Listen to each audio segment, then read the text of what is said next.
भाई video line में बहुत बढ़िया करियर है। हम लोग तीनों लोग मिल के एक चैनल बनाया जाए, वीडियो बनाया जाए। मेरे पास कैमरा है। तो चलो, हमको भी एडिटिंग आता है। भाई तो हम सोचते बढ़िया है, हम कंटेंट हड़ाक दे तैयार कर देंगे। ठीक है, तो शुरू करा जाए। चलो ठीक है भाई।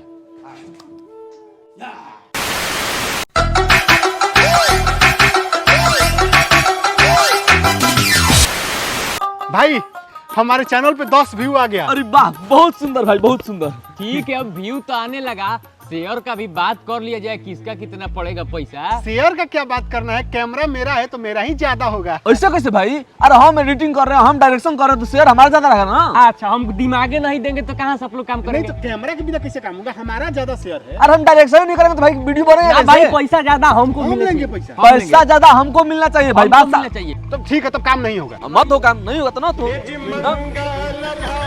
नया चैनल बनाएंगे भाई, हम मेरा चैनल है। अपना वीडियो बनाएंगे।